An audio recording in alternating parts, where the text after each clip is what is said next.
Assalamualaikum Tribuners. Hari ini hari yang bahagia karena kita kedatangan tokoh ya, di Sumatera Selatan dan Bangka Belitung yang juga sedang berbahagia, yaitu Pak Ahmad Syamsuddin, Direktur Utama Bank Sumsel Bubble atau BSB. Kenapa saya bilang berbahagia? Karena baru ulang tahun, Pak. Oh, terima kasih, terima kasih. Selamat ulang tahun. Terima kasih, terima kasih. BSB ya, ke-67. 67. Pada 6 November ya, Pak. 6 November. Ada 6 November. Apa ini, Pak? Perayaan yang atau kegiatan yang untuk merayakan ini? Banyak ya kegiatannya, tapi dari sebelumnya 67 itu kita lambangkan di angka 67 itu ada lambang apalannya 6 itu merah. Oke. Kemudian di 7 itu hijau. Yang 6-nya bulatan itu biru. Itu melambangkan Bank Sumsel Bubble terus tumbuh. Yang hijaunya itu berkesinambungan, didukung oleh yang biru itu inovasi. Tepat karena kita bicara mengenai digitalisasi. Nah, ini yang kita bicara terkait dengan yang birunya gitu kan. Biasa kita bicara pertumbuhannya, growth yang warna merah. Sustainable kita bicara juga kalau ada waktu. Nah, sekarang kita bicara fokus ke yang digitalisasi. Sesuai undangan. Ya, sesuai undangan. Digitalisasi. Ya. Jadi digitalisasi ini terwakili dari inovasi tadi ya, Pak? Inovasi. Jadi apa ini, Pak? Apa inovasi yang paling diunggulkan oleh Bank Sumsel Bubble terkait digital? Iya, sebenarnya kalau kita sebelum lari ke sana, saya cerita mengenai latar belakangnya dulu gitu ya. Bahwa Bank Sumsel Bubble saat ini melakukan program transformasi. Transformasi itu ada 3 pilar yang kita bangun. Yaitu pilar pertama mengenai proses, kalau kita sebutnya itu proses bisnis gitu ya. Di tengah sistem, kemudian ada people-nya. Nah, kita bangun dulu nih, kalau kita mau bicara digital, maka proses bisnisnya kita harus rubah gitu ya, menjadi ekosistem. Nah, kalau sistemnya ya kita pakai digital. Nah, kemudian digital aja dengan sistem, dengan proses nggak akan jalan. Maka harus ada people-nya. People-nya itu penting, karena kalau kita bicara digital, nggak bicara people, repot juga. Terutama di perbankan, terutama terkait juga dengan digital culture. Itu menarik kalau kita bahas digital culture. Nah, kita bicara mengenai sistemnya. Karena kita lagi membangun ekosistem daripada kita punya nasabah yang terbesar adalah Pemda. Pemda yang punya besar, maka Pemda itu kita bangun ekosistemnya. Kemarin, alhamdulillah, kita meresmikan EBLUD. Jadi kita pakai pengeluaran daripada Badan Layanan Umum Daerah, termasuk rumah sakit, itu kita pakai dengan digital juga. Ini kita yang kedua secara nasional, pertama di Sumatera. Ini bagus juga, saya pikir kita kerjasama dengan rumah sakit Siti Fatimah. Nah, yang ekosistem ini kita bangun, kemudian kita masukin di digital. Nah, baru kita bicara mengenai bisnisnya gitu. Itu yang kita lagi bangun. Jadi, yang kita bangun ekosistem digital, kemudian juga kita bangun nanti sistemnya, kemudian kita bangun people-nya. Nah, Bank Sumsel Bubble dengan membangun semua ekosistem itu, kita mulai melihat kebutuhan masyarakat, dan sekarang yang kita lagi perkuat adalah mobile banking, QRIS, kemudian juga kita bangun juga yang namanya agen laku pandai yang kita sebut BSBelur, gitu kita bangun terus gitu. Iya, ya. Saya lihat di Play Store itu cukup masif juga ya, udah lebih dari mungkin sekitar 500.000. Betul, sekarang udah mencapai sana. Sudah 1,5 juta itu ya, Pak ya. Itu sudah mengcover sekian persen ini? Kalau kita lihat itu masih banyak yang kita harus bisa capai. Pasar tuh masih banyak. Cuma kalau kita lihat konsumennya atau nasabah Bank Sumsel Bubble ini beragam, gitu ya. Kita ada di pelosok gitu ya, ada yang di daerah Linggau, di Semendo, yang kadang-kadang juga beberapa tempat itu blank spot, begitu. Jadi kita masih menggunakan yang saluran tradisional. Layanan perbankan tuh kita bagi 2, layanan perbankan yang tradisional, yaitu bank, cabang ya, cabang, kemudian juga kantor kas, kantor capem, kemudian juga ATM itu kita anggap tradisional. Nah, itu masih dibutuhkan di daerah-daerah yang blank spot ini. Dan juga ada mobil kas untuk masuk ke pertanian. Tapi ada juga layanan channel yang baru ya, channel omni channel yang kita bangun, yaitu menggunakan tadi sarana digital dengan mobile banking, kris, kemudian juga yang lain-lainnya. Itu kita ini. Tujuannya apa? Untuk mengcover semua nasabah-nasabah kita yang baik yang di pedesaan maupun di perkotaan, baik yang baby boomers gitu ya, sampai dengan Gen Z gitu ya. Kalau saya ini memang baby boomers nih, jadi barang langka juga sekarang nih. Nah, itu kita layanin dengan variasi-variasi channel-channel yang dibutuhkan oleh mereka. Sudah seberapa banyak Pak jaringan kantor Kantor BSB ini? kita itu sekitar hampir 50-an lebih, kalau dari cabangnya ya. Cabang Tapi ya? kalau kita lihat cara itunya cukup cukup lumayanlah besar gitu ya. Tetapi memang ke depan ini ada yang menarik. Ya. Yang menarik itu adalah layanan apa yang tadi saya sebutin tradisional itu menurun. Oke, beralih Pak? Iya, kalau kita lihat di Jawa, daerah Jawa itu cabang-cabang sudah banyak yang tutup. Beberapa bank ditutup, termasuk di Sumatera Selatan beberapa apa teman-teman perbankan ada yang menutup jaringannya, diganti dengan jaringan yang lebih omnichannel, lebih digital. Nah itu udah mulai transaksinya mulai di kami, transaksi yang untuk untuk transaksi untuk cabang-cabang tradisional itu melandai saja, menurun. Tapi yang speknya naik itu adalah transaksi yang untuk digital itu naik begitu. Transaksi untuk udah kelihatan naikannya itu. Dan pendapatan kami untuk yang transaksi digital, PBS income-nya itu dari 3%, sekarang sudah akhir kemarin kita cek di Juni sudah sampai 5%. Itu akan naik lagi tuh PBS income dengan kita memasarkan digital transaction untuk masyarakat ini. Iya, iya, iya. Di sisi lain itu juga bagi warga kan juga lebih efisien ya, Lebih daripada harus efisien, berkendara, harus betul betul. Jadi kalau kita lihat sekarang ini, saya sendiri sekarang nggak bawa cash.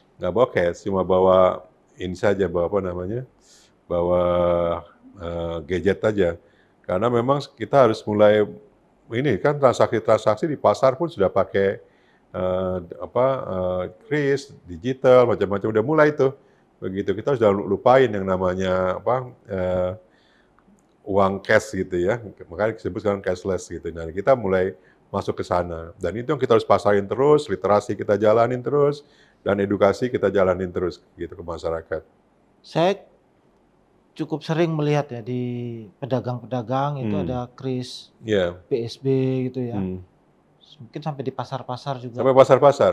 Itu seberapa masif Pak perkembangan itu sekarang itu? Itu masif sekali ya transaksi itu, kris itu di kita itu cukup cukup besar, kenaikannya itu hampir 150% kris itu. Dan merchant-nya pun kita tambah terus, tambah terus, tambah terus. Karena memang sekarang ini kris itu mungkin agak powerful ya. Terutama karena dengan adanya Bank Indonesia, dia tidak hanya di Indonesia saja. Kita kan sudah bisa transaksi kris, kita udah bisa transaksi di ASEAN gitu ya, terutama di Thailand, di Malaysia kita udah mulai itu bisa transaksi-transaksi itu, dan itu menurut saya ke depan itu lebih powerful di situ. Tapi Walaupun kris itu apakah memang mainan di global juga kris sih Pak? iya global itu ada kalau kris kan alat pembayaran ya, Iya, transaksi iya, ya. Itu di global kan sekarang udah ada Bitcoin macam-macam ya. iya, Itu kan iya. orang mulai mulai mulai ini kan mulai mulai bergeser. Nah, nanti kita mungkin kalau kita yang seperti anak-anak muda sekarang udah mainnya Bitcoin, bukan lagi transaksi rupiah, dia beli koin yang dari digital, kemudian dia bisa Bayarnya juga transaksi digital. Itu udah mulai rame ke sana. Cuma ya kita harus tetap bijaksana ya. Bijaksana artinya apa? Setiap transaksi digital, teknologi tentunya ada risikonya. Nah risiko ini yang kita harus pahami. Kalau biasanya sehingga kita nggak asal transaksi, tapi kita harus melek dulu gitu ya. Artinya kita pahami semua transaksinya, kalau masuk ke digital itu transaksinya bagaimana? Karena kan semuanya kan digital ini data ya.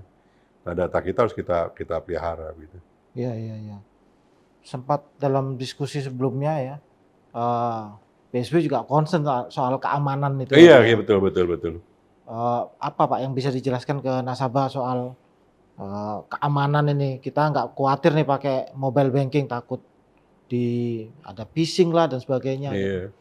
Intinya sih kalau kan namanya juga digital ya. Kalau kita bicara digitalisasi, sebenarnya kan kita bicara mengenai data gitu ya. Data yang dari tadi datanya yang analog yang kita catat-catat menjadi data yang digital. Yang artinya yang sudah di-code menjadi digit gitu ya, menjadi nah, kalau kita lihat di situ berarti kan sebenarnya yang esensinya data kita. Data kita itu kalau udah bicara data itu sifatnya pribadi. Nah, kerahasiaan data itu harus kita pegang. Gitu. Nah, orang-orang yang bertransaksi digital, satu, datanya harus dijaga, kemudian pintu ke datanya pun harus dijaga. Pintu ke data apa? Misalnya kalau kita mau transaksi, kita punya PIN, kita punya notifikasi macam-macam. Nah, itu harus kita jaga gitu kan. Nah, pintunya kita jaga, rumahnya, gadgetnya harus kita jaga juga gitu kan, supaya semuanya terjaga semua. Ini yang harus penting kalau kita mau bicarain digital, makanya sosialisasinya sangat penting gitu. Misalnya kalau misalnya kita berapa periode kita misalnya ganti PIN, berapa berapa seriusnya kita dalam bertransaksi menjaga rahasia password. Nah, itu pun harus kita ini kan gitu kan. Nah, kemudian kehati-hatian, misalnya ada phishing, kehati-hatian terkait dengan kemarin itu ada APK gitu ya, yang menyebabkan itu seberapa besar kita berhati-hati. Karena kalau misalnya sekarang ini kan informasi begitu cepat. Kadang-kadang kita masuk masuk ke sosial media kita begitu cepat informasi-informasi itu.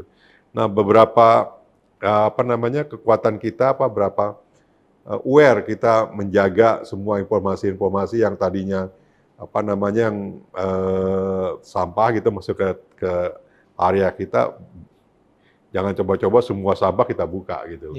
Nah, kita harus jagain semua informasi-informasi itu dan kita harus punya mainframe di otak kita, kenalin dulu siapa yang mengirim ke kita, kalau nggak kenal ya sudah hapus gitu kan, begitu. Ini tuh yang penting-penting. Malah sekarang di beberapa gadget itu sudah ada untuk break protection ya Pak ya? Iya, udah ada mulai dari situ. Nah, itu kita bisa gunakan itu. Iya. Kadang kalau di media sosial orang juga tergiur dengan beragam tawaran. Dapat gitu kan. tawaran ya. Klik ini akan apa gitu ya, dapat Betul, apa. betul. Ternyata APK itu. Betul, APK sekarang banyak lagi yang sekarang yang kita harus waspadai. Iya. Begitu. Dan ini masih terjadi Pak di Kalau kalangan terjadi nasabah? masih. Tapi yang sekarang banyak yang kejadian itu yang kemarin kita juga bahas ya, bahwa sebenarnya kejadian itu adalah karena kita nggak hati-hati saja sih. Begitu terkait dengan ini. Misalnya phishing, ada informasi apa, kita harus buka. Nah, orang tuh dari mulai dulu ada orang yang kadang-kadang mencurinya itu cukup tradisional ya. Kalau ada orang nangis gitu, oh saya kena ini, tabrak ini, oh kan keluarga tabrak gitu. Subuh-subuh kita panik, kita transfer. Nah, sekarang enggak, undangan, kemudian ini. Kalau kita nggak kenal saya yang ngundang ya jangan buka gitu. Biasanya kalau ada undangan kita telepon dulu, kamu undang ya, gini-gini baru kita ini.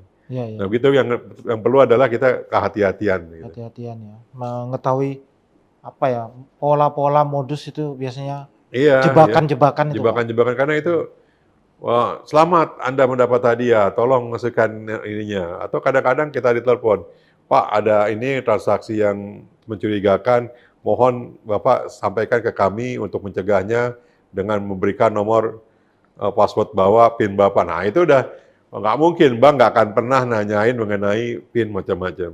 Iya. Masih sering Pak orang masih tergiur karena satu kadang-kadang takut, kedua Pak ini ada pendaftaran ini, Pak ada ini, itu banyak tuh yang gitu-gitu. Nah, kita harus hati-hati. Gitu. Ada untuk edukasi ke nasabah soal itu? Edukasi kita lakukan misalnya dari Instagram kita juga kemarin kita edukasi mengenai pinjaman online kemarin Pinjaman ya, online, judi judi online. online gitu kan, kita sampaikan gitu kan ke mereka. Nah itu kita lakukan terus gitu dengan mengundang pembicaranya yang benar-benar sumber daripada ketentuan supaya dia tahu gimana ininya. Nah kita lakukan semua terus gitu. Iya. Dan yang penting adalah untuk mencegah ini tidak hanya dari bank saja, tetapi dari semua kepentingan stakeholder untuk sama-sama sinergi untuk melakukan edukasi dan literasi. Iya, iya. Oh, keren ini. Tahun depan ada rencana pengembangan apa Pak ini BSB ini? Kita akan mengembangkan sebenarnya yang sebenarnya ini masih ini ya strategi kita ya sebenarnya kita membangun ekosistemnya, tetapi yang kita mau kembangin sekarang ini kita membagi antara yang tadi kita punya untuk yang retail, transaksi retail dan transaksi yang corporate ini kita mau coba melihat apakah kita mau pisah atau kita jadiin satu. Tapi kita mau pinginnya yang corporate itu masuk ke ekosistem yang tadi, ekosistem digital. Karena kalau misalnya nih contoh yang kita lagi bangun kemarin itu yang kita sekarang udah ini kan pengeluaran pemerintah, kemudian pemasukan pemerintah, kemudian pemerintah mengeluarkan di mana, ini jadi satu ekosistem ini yang kita mau kembangkan. Dan insya Allah di tahun 2025 ini bisa berjalan. Sekarang kita sudah launching BOLD ya, jadi itu sudah launching. Jadi kalau BOLD ini tidak hanya rumah sakit, semua layanan yang terkait dengan ini bisa menggunakan itu, termasuk PDAM, kita melakukan seperti itu. Nah ini kita jadiin satu, kemudian pemerintah jadi satu, kemudian juga ASN-nya masuk, kemudian dari sini dan di kontraktornya masuk, itu jadi satu sistem. Nah transaksi itulah nanti semuanya menjadi transparan dan semuanya jadi sangat terbuka buat orang gitu. Jadi menurut saya tuh jadi lebih efisien dan transaksinya lebih murah, artinya karena dengan digital tidak ada lagi ini dan semua data ada di situ, laporan sudah cetak situ, lebih efisien dan lebih efektif ke depan. Jadi itu. corporate itu termasuk pemerintah dan Iya, instansi tadi ya Pak? Iya. Ya? Sisi lain retail. Iya, sisi lain retail. Jadi untuk memang umumnya di bank-bank apa? Kalau dulu kita sebutnya bank pembangunan daerah Pak. Iya, BPD gitu. Itu kan untuk pemerintah daerah ya penempatan. Tapi belakangan juga retail nasabah perorangan juga seberapa ini perubahan ini Pak sekarang komposisi antara misalnya dana pihak ketiga lah ya dari corporate atau pemerintah ini dengan kalau dana kita 30% pemerintah, 70% udah 70%. Udah retail, 30%, 40% itu pemerintah, 70 sampai 60% retail. Ini pun sudah berubah ya, Sudah berubah, komposisi udah agak jauh berubah. ya. Sekarang dana retail itu sudah besar gitu dari itu udah besar. Nah, yang non pemerintah 30 yang kita punya yang non pemerintah 70 yang pemerintah 30. Tetapi pemerintah masih besar karena itu kita kan melayani penggunaan daripada anggaran pemerintah dari situ. Dan kita bangun dengan Kemendagri itu sistem SIPD, nanti kita masuk ke situ. Nah kemudian kalau udah di kredit, dulu pertama saya masuk, kredit kita 20% adalah produktif, 80% konsumtif. Karena ini ASN itu ya? Iya, sekarang udah bergeser, sekarang itu yang produktif itu udah di atas 30%. Dan konsumtif sekitar 70%. Ini kita geser terus. Tetapi strateginya adalah kalau yang produktif ini kan new capability. Ya. Kalau yang konsumtif itu kan existing capability. Jadi existing capability-nya jangan ditinggalin. Tetap kita pasar captive kita gitu kan. Itu kita tetap kuatin dan sistemnya kita kuatin, digital kita kuatin, tetapi yang new capability kita bangun. New capability itu misalnya apa? Untuk kredit-kredit untuk kontraktor, kredit-kredit untuk KUR, kredit-kredit untuk yang infrastruktur itu kita bangun gitu. Karena new capability ini kan nggak serta-merta. Kalau orang bisa belajar nyupir gitu kan harus belajar dulu gitu kan, pelannya berapa, kecepatan berapa. Begitu juga untuk kredit produktif, kita nggak langsung kebut dia langsung menjadi 60% ya pasti akan jebol. Karena kita kan harus belajar, kredit itu kan terus belajar seperti orang sepeda lah. Kita belajar dulu, setelah mahir baru gitu kan. Itu kita lakukan. Iya. Dan ini agak bukan rumit ya. Iya.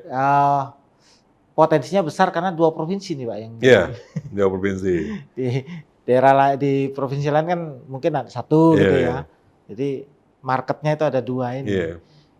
Kalau untuk kredit atau sektor produktif tadi Pak, untuk Sumatera Selatan dan Bangka Belitung ini apa yang sedang hype ini, naik ini? Kalau di Sumatera Selatan kita punya kekuatan, kita punya tambang ya. Oke. Tambang batu bara, kita juga punya gas, minyak gitu ya, oil kita cukup besar di Muba, di daerah sekitar sana gitu. Dan kemudian kita juga punya pertanian besar di sana. Kemudian juga kita punya punya perdagangan besar di sana. Bangsa Babel sebagian masuk di pertanian. Dan kita punya banyak besar di pertanian. Rata-rata pertanian kita adalah yang kelapa sawit, kita juga punya padi macam-macam. Sedangkan di Bangka Belitung dia punya tambang, tapi kita lebih pada supportnya adalah support yang pertanian. Di sana kita ada juga pertanian peternakan yang besar di sana. Peternakan ya. Peternakan Sapi ya Pak, katanya sapi. besar ya. Sapi karena kita ada di sana sapi kita bangun dengan UMKM itu hampir 70% kita suplai daging untuk Bangka Belitung dari komunitas pertanian sapi di sana gitu. Di sana juga ada potensi UMKM yang kita harus bangun yaitu untuk yang makanan, kemudian juga ada beberapa pertanian kita bangun juga di sana. Dan saat ini kita mencoba dengan pemerintah arahan Pak Gub Sumsel kita akan bangun yaitu ekosistem untuk kopi. Kopi berarti di Sumsel ya? Di Sumsel. Sumsel punya kopi, tetapi di Babel kedainya banyak. Kalau kita mau ke Bangka Belitung itu Belitung itu banyak sekali kedai kopi. Jadi kayak kultur masyarakat di sana Pak itu. Culture masyarakat itu kopi gitu kan. Betul. Kalau kita lihat pagi ngopi gitu kan, kalau kita mau lihat nasabah tuh atau kita mau tekan bisnis tuh, kita dengan ngopi pagi. Habis pagi ngopi, malamnya ngopi lagi. Nah itu banyak tuh kita kesempatan. Nah kita di Sumatera Selatan punya kopi. Di sana kurang kopi Pak? Di sana masuk kopi dari daerah mana-mana gitu. Oke. Nah kita, karena mereka nggak punya kebun kopi. Punya kebun kopi. Nah kita lah yang punya kopi. Nah kita, karena ini bertetanggaan, harusnya kita bisa kirim kopi ke sana gitu. Nah itu yang kita lagi coba bangun untuk ekosistem kopi itu. Iya, saya dengar di Pak Gubernur juga mau bikin semacam ini ya. Iya. Apa? Ya semacam ekosistem dan kita membuat langsung ekspor melalui Sumatera Selatan. Kan ada beberapa ya, ada OJK, BI juga. Iya, kita juga masuk di situ. Jadi kita ikut dalam program itu. Saya pikir itu bagus ya. Dan yang saya lihat juga sebenarnya budaya kita di Palembang ini sebenarnya wong kita juga ini sedang ngopi loh. Kalau kita coba budayakan ngopi ini kita masalkan gitu. Saya pikir konsumsi kopi kita untuk Palembang itu langsung meningkat. Betul. Nah, itu yang kita perlu inikan. Jadi kita garap di luar tetapi yang di dalam kita garap juga. Begitu. Nah kan budaya ngopi ini kita bisa lihat gitu. Nah karena bicara kopi saya minum dulu. Silakan. Ini saya ada minum ini nih sedikit. Boleh minum ya? Hobi ngopi juga Pak? Saya ngopi. Tapi ini ada kopinya sengaja saya bawa dari Semendo. Ya, rasanya memang perlu budaya ngopi atau market kopi itu diperkuat dengan persepsi bahwa ini kopi wong gitu. Iya. Itu yang rasanya belum Pak. Betul. Nah, ya kita dengan Tribun mungkin bisa kerjasama gitu kan. Kita bisa bikin satu, wah ini jadi ini nih. Boleh Pak, boleh. Jadi kita bikin satu session gitu ya. Ya kopi sebagai latar belakangnya, tapi bahasannya boleh. Bahasan berat menjadi ringan karena kita ngopi. Betul. Nah itu kan penting kita gitu kan. Kita bisa bikin acara tuh. Betul Pak. Ngopi bareng, tapi kita bicaranya bahasan yang berat-berat kita buat ringan gitu loh. Itu bisa kita Iya. lakukan. Ada beberapa narasumber kami yang ada dari Kadin, Apindo itu kami dorong juga. Iya, Karena kopi ini mestinya bisa jadi seperti pempek. betul, Pempek itu kan dikonsumsi lokal, betul. dia kuat secara lokal. Nah, sekarang setiap hari tuh dari teman-teman asosiasi pengiriman tuh info berapa ton itu Pak? Bener, besar itu. Ratusan besar Pak itu setiap hari. Ya makanya kalau mau lihat pertumbuhan ekonomi Sumsel sebenarnya gampang.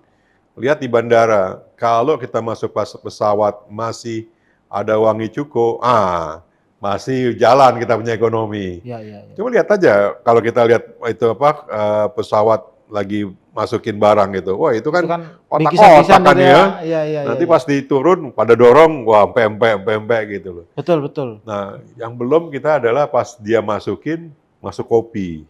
Iya. Biji kopi, yang kopi. Nah, itu kita belum. Nah, ini kita berharap orang membawa oleh-oleh itu udah oleh-oleh kopi gitu ya. Udah ini nih, oh ini kopi Semendo, ini kopi Lahat, ini kopi dari Pagar Alam.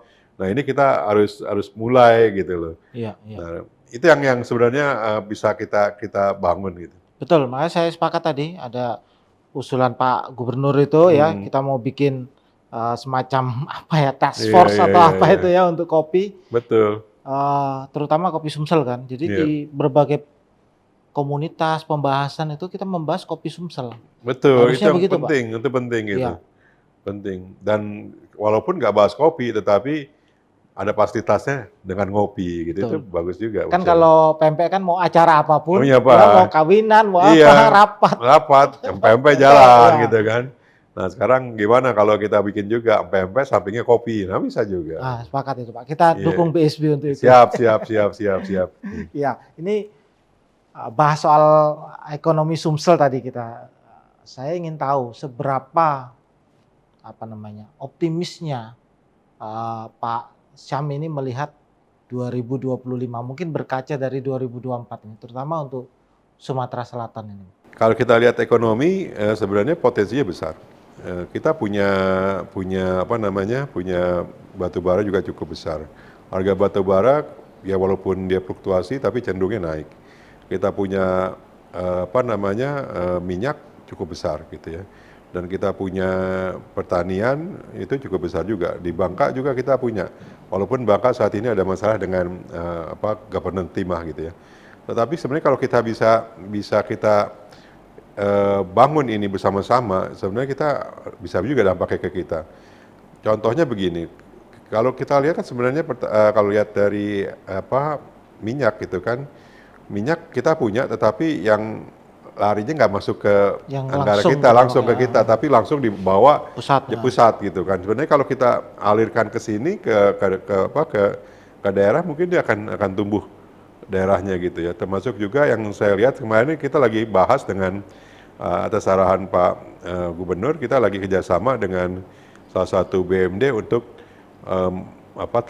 mentransformasi untuk bawa distribusi terkait dengan batu bara, logistik. Nah itu kita bawa tuh logistik gitu kan. Kalau logistik ini diambil juga ditangani oleh BUMD, ya mungkin dia akan masuk ke sini gitu loh. Nah inilah bagaimana peran-peran perusahaan-perusahaan yang ada di Sumatera Selatan, Bangka Belitung, dia bisa berperan sendiri terkait dengan dia punya resources yang begitu banyak gitu. Resources ini harus juga melibatkan semua yang ada, perusahaan-perusahaan yang ada di sini. Ini tuh cukup membantu gitu. Nah yang kedua juga dari pertanian. Pertanian sebenarnya kita banyak tuh, misalnya kita memasyarakatkan misalnya yang kita punya beras gitu ya, beras kita tuh besar. Tapi stoknya kok kita di sini kurang gitu loh di Sumatera Selatan. Harusnya beras yang ini digunakan dulu di Sumatera gitu kan, kemudian Sumatera Selatan nanti saja baru kita keluar gitu kan. Nah ini harus kita atur misalnya, dan itu harus melibatkan pelaku usaha yang ada di sini. Dan itu kita bisa, dan kita optimis bisa melakukan itu, begitu. Dan belum lagi kita punya sebenarnya sayur-sayuran. Sayur-sayuran itu sebenarnya kalau kita bisa lihat itu juga bisa kembangkan, kita punya potensi yang ada di sini. Belum lagi kita punya tanah yang luas yang tentunya kita bisa garap dan kita bisa manfaatkan.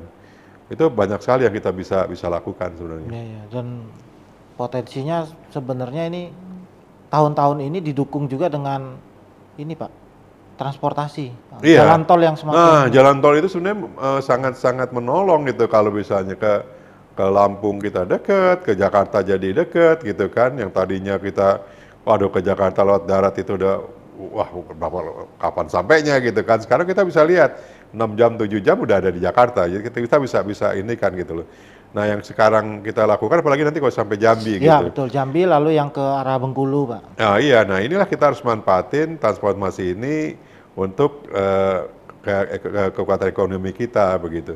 Nah, yang penting bagi kita adalah apa yang kita bisa jual ke masyarakat, ke tetangga-tetangga kita, provinsi tetangga-tetangga kita, dengan memanfaatkan jalan tol ini untuk jualan produk-produk kita, selain tentunya pempek ya.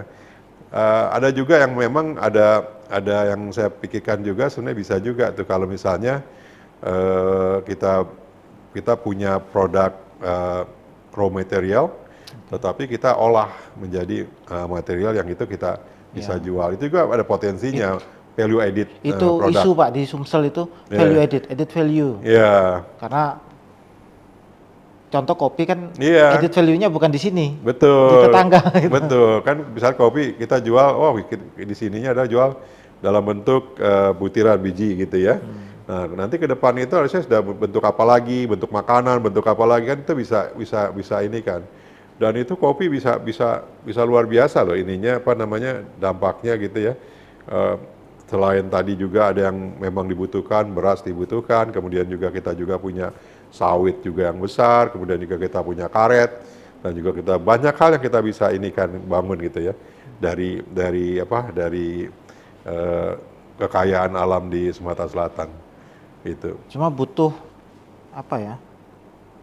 Orang-orang atau lembaga yang bisa mendorong itu lebih cepat gitu Pak. Kalau saya lihatnya butuh sinergi sih. Sinergi ya. Sinergi, jadi mungkin pemerintah yang akan nanti gerakin, ya kita bersinergi bangun sama-sama siapa kerjain apa, kemudian bagaimana kita menyatukannya bersama-sama untuk mendukung ini. Nah, kita mulai dari kopi. Nah, kopi ini kan kita udah kelihatan nih, jadi semua stakeholder, oh saya kerjanya ini, saya bantu ini, nanti jadinya begini. Nah, kita lihat nanti ke depan gitu. Sama mungkin pihak ini ya Pak ya, perguruan tinggi juga ya rasanya perlu. Perguruan tinggi perlu, menurut saya sih perlu, karena kita punya perguruan tinggi banyak loh di sini yang menurut saya bagus ya. Kita punya Unsri yang besar, kita juga punya Muhammadiyah, kita punya yang lain-lainnya, kita juga punya UIN gitu kan. Nah, ini kita bisa bangun juga gitu untuk memberikan kontribusi untuk bagaimana ekonomi daerah ini kita bisa bergerak gitu dengan keahlian masing-masing gitu. Iya, iya. Saya lihat dengan ada jalan tol ini Pak, komoditi dikirim dan lebih lancar, cepat gitu ya. Mungkin juga lebih efisien gitu. Tapi ternyata itu tadi ada potensi. Kan misalnya durian kirim langsung ke Jawa, duku kirim. Nah, mereka petani mendapatkan hasilnya, tetapi sebenarnya bisa kalau ada sentuhan perguruan tinggi ilmu pengetahuan yang bisa lebih teknologi, kebun-kebun duku bisa lebih panen itu, sebenarnya lebih. Saya kebayangkan kalau duku itu kan cepat ini ya. Kalau kita kirim terus kita cepat ini kan cepat layu, cepat layu ya. Sebenarnya kalau kita bisa bangun gitu ya, dalam bentuk kotak, dalam bentuk ini, jadi kita di sini nggak langsung dikirim dari pohon, langsung ada kotaknya, ada kotak kayu dikirim ke Jakarta, kirim kemana. Saya bayangin kalau itu bisa ada quote pengawetan atau apa gitu ya, untuk lebih tahan lah, lebih tahan, masuk ke cold storage, dikasih yang mekanisme atau teknologi apa untuk lebih awet, dibentuknya lebih bagus, harganya mungkin lebih mahal gitu, bisa dikirim dalam bentuk yang lebih awet gitu lah. Itu sebenarnya butuh ini juga tuh Butuh teknologi, Pak. Nah itu kalau kita bisa begitu saja itu udah satu rantai ada tuh rantai pertanian, rantai pengolahan, rantai apa namanya packaging. Nah nanti itu juga packaging juga nanti ada di sini. Ada yang membuat packaging, kita juga punya Okipap, macam-macam. Wah itu bisa bagus itu. Besar Gitu. itu ya. Nah itu butuh dari teman-teman dari penelitian dari universitas maupun penelitian swasta Betul. gitu. Apalagi duren. Kita juga tahu kan duren banyak, Pak. Lumayan. Kalau durian saya lihat ada di beberapa tempat. Kemarin saya lihat di Bangka dia pakai nitrogen. Di nitrogen jadi di press gitu dan itu awet dan kemudian dikirim ke beberapa daerah jadi yang panennya 3 bulan yang lalu masih ada gitu loh. Nah itu kita harus sudah mulai pakai teknologi seperti itu gitu. Betul, betul. Itu kan selain added value, menjaga harga juga, Pak. Menjaga harga dan Karena yang kan kerepotan kita misalnya saya pernah ini ya sedikit dulu sedikit studi kecil-kecilan ya. Kenapa kita punya mangga gitu ya di daerah tertentu ya. Dan mangga itu kita ekspor kemudian kok nggak begitu diminati dibanding ada satu daerah tetangga kita misalnya di negara ASEAN gitu dia kirim ke satu negara walaupun mangganya nggak semanis mangga kita tetapi dia lebih bisa diterima. Kenapa? Karena dia continuous. Tiap musim ada gitu loh. Udah musimnya nggak bukan mangga juga musiman, tetapi dia bisa menaruh dalam bentuk penyimpanan yang lebih baik dari kita. Kita punya mangga banyak di Indonesia dan bagus-bagus tuh. Mulai dari mangga gincu, pet, mangga Indramayu, macam-macam tuh banyak sekali mangga kita. Tapi dia mangganya lebih kecil dan nggak terlalu matang gitu ya, tapi manis. Nah itu terus continue. Nah itu perlu ada teknologi juga. Iya. Sayangnya orang pertanian masuk ke perbankan. Nah itu masalahnya gitu kan. Tadinya nanam bunga melati, sekarang bunga bank gitu kan. Gitu. Ya itulah jadi kita ada sedikit ini gitu. Miss di situ. Iya. Itu kalau lihat Sumatera Selatan, Bangka Belitung ini kan memang kekayaan alam ya, Pak ya. Iya, kekayaan alam. Sangat butuh sentuhan apa? Ya satu lagi ya, pariwisata. Pariwisata, betul. Pariwisata kita sebenarnya kalau Seati Belitung ya, Seati Belitung itu indah sekali gitu ya. Wah Belitung itu kita indah sekali dan mungkin menurut saya dibanding daerah yang lain ini belum masih agak bagus masih perawan. Nah itu dasar lautnya juga bagus macam-macam itu juga potensi untuk mendapatkan uang untuk pembangunan di sana gitu. Dan di Belitung memang kelihatan bisa menghidupi kawasan itu, Pak. Iya kelihatan. Beliau sudah punya ya cuma tinggal ini saja tinggal mengeksplorasi supaya ini bisa misalnya ada event yang bisa dilakukan di sana dan itu mengeksplorasi. Nah ini udah mulai tuh, ada makanannya, ada makanan tradisional macam-macam udah mulai diterima. Kita juga bisa di Sumatera Selatan banyak kita punya di Palembang juga sebenarnya kita bisa jual ampera, bisa jual macam-macam gitu. Nah saya lihat pemerintah yang sekarang ini udah mulai ada juga kegiatan mungkin dalam waktu dekat ada jazz Pak. Ya. Ada juga run. Kita nih lari ini udah hampir setiap minggu nih ada nih. Dari mulai lari pagi, sore. Nah, Bang Surbabel tanggal 23 jangan lupa ada run juga, tapi naik run. Kita lari malam. Nah, kita kayak giatin tuh. Kita akan pakai lampu macam-macam. Nah, ini emang pertama kali di Sumatera Selatan kita ada naik run. Nah, ini ke depan kita menjadikan ini sebagai annual event. Apa yang mendorong untuk ini kita bikin malam? Ya bikin malam itu kan sebenarnya ekonomi kan nggak hanya siang, nggak hanya pagi, malam kita bisa bikin kegiatan yang lebih produktif, yang juga menyehatkan gitu kan. Dan lari itu kan kalau olahraga itu biasanya kan kalau sore malam itu kita di gym, gitu kan. Jarang kita lari di daerah-daerah tertentu gitu kan. Nah, bagaimana kita dengan membuat ini sebagai satu event ya kita bisa lari malam gitu. Jadi olahraga itu habis pulang kerja ya pulang lari gitu kan untuk olahraga gitu dan eh, di ruang terbuka gitu kan ini kan bagus gitu.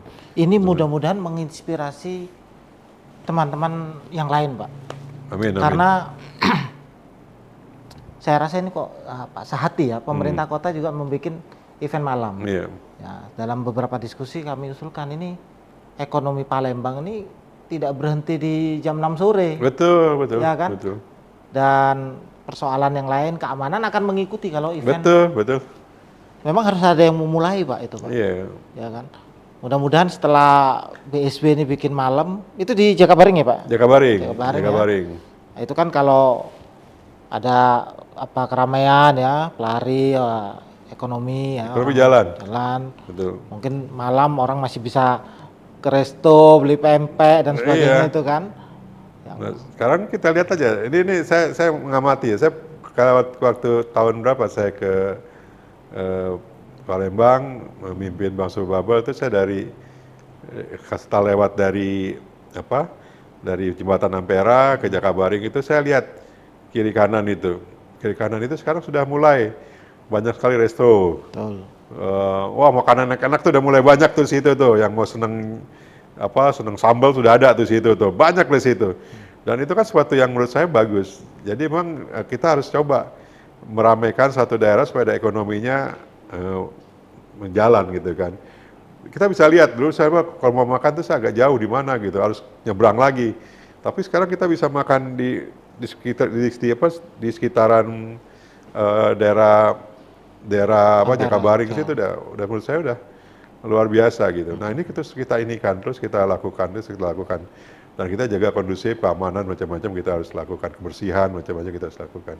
Menurut saya sih cukup bagus ya. Iya, menurut Iya, saya iya. ini apa inspiratif lah ya. Iya.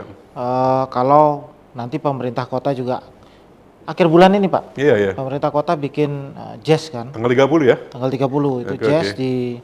di sekitar BKB Ampera ya. PKB apa bentar. Itu. Ikut nyanyi? Nonton aja, Pak. Nonton aja, oke. Jadi yang kalau bicara wisata Palembang kan yang dijual itu selain kita punya Ampera, punya Sungai Musi, heritage sih, Pak. Iya, Heritage, ada Sriwijaya, ada Kesultanan gitu. Iya.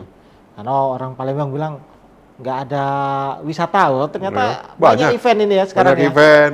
Event ya, ada apa Ampera Run dan sebagainya kemarin. Iya. Memang kalau alam harus keluar, Pak. Iya, kalau alam keluar. Tapi saya pikir masih banyak yang kita bisa lihat ya di Palembang ini. Dan kalau kita hobi moto kan banyak sekali heritage yang kita bisa inikan ya. Dan kemarin juga saya diskusi juga dengan asosiasi rumah sakit di sini. Ya, mereka juga sekarang ternyata kalau saya lihat peralatan mereka sudah cukup canggih tuh. Dan juga di sini kalau nggak salah ada juga untuk program bayi tabung Bayi gitu kan. tabung, ya. Udah ada di sini. Nah, harusnya kita jual gitu ya. Dan rumah sakit kita kan sebenarnya banyak yang ini ya, yang sudah bagus gitu. Kalau kita bisa sinergikan gitu kan, bisa jadi health tourism gitu kan. Health tourism ya. Iya, jadi apa ya habis lihatlah nanti kita coba kalau misalnya enggak ya kita coba dulu dengan GCU gitu, General Check Up gitu. Wah, General Check Up kalau bagus ya boleh makan pindang. Kali ini kita bisa ini kan. Nah, itu salah satu yang menurut saya sih bisa kita ini kan gitu loh, bisa kita jual sebenarnya gitu loh. ini ide ini Iya. ya. Karena pada takut-takut, Pak. Iya. Nah, setelah Ngetes, check up, tes. gula oke, ya Oke, udah gitu makan ya. makan apa namanya kue 18 jam tuh, apa kan gitu lah, Iya, bisa gitu. Atau waktu kemarin nanti akan ada juga musim duren. Nah, wah, cek dulu kita gitu, udah bisa makan durian gitu. Di Demam Iya, tuh iya. banyak tuh durian. Iya. Jadi saya lihat ini BSB cukup optimistis ya, Pak, yang melihat 2025 ya, Pak. Kalau saya sih orangnya optimis. Optimis ya. Di tengah ada challenge yang besar, saya melihat ada satu peluang yang bagus. Buktinya waktu kita ada COVID, ya Bang Subabel naik. Kemarin kita memang agak ada sedikit ada pengetatan ekonomi di kita, Kalau kita lihat apa namanya, kalau kemarin itu kan di semester 1 kita ekonomi kita mengetat tuh secara nasional. Perbankan pun sama. Hanya bank yang apa namanya KBMI 4 dia masih bagus. KBMI 1 2 dia terkendala dan mulai menurun karena suku bunga tinggi, ada pengetatan, likuidasinya juga mengetat, jadi dia mulai turun. Tapi sekarang kita naik lagi gitu. Artinya kita tetap optimis untuk kita bisa maju gitu. Dengan yang saya tadi lihat adalah kita bisa memanfaatkan potensi yang ada di kita gitu. Bank Sentral Bubble juga memanfaatkan gitu. Dengan adanya sekarang saingan-saingan ini kita harus masuk kembali ke digitalisasi. Nah, digitalisasi ini kita manfaatkan untuk kita berjualan dan sarana kita untuk untuk berbisnis dengan menggunakan sarana digital. Itu kita lakukan gitu loh. Digital itu kita manfaatkan juga untuk nanti ke depan itu yang saya sampaikan adalah bagaimana kita grab ekosistem pemerintah, ekosistem BUMD, kemudian ekosistem yang lainnya kita jadiin satu. Itu menurut saya sesuatu yang kita harus lakukan dan peluang-peluang itu pasti ada gitu.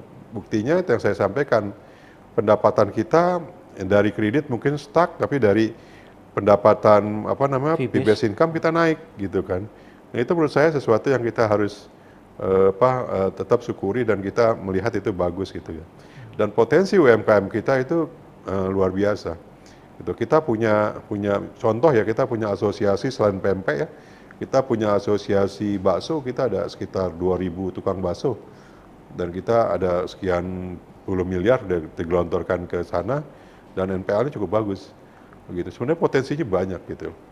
Tetapi kita harus benar-benar tadi bersinergi, bermitra, membangun Sumsel ini dan kita siap untuk berkontribusi bagi pembangunan daerah.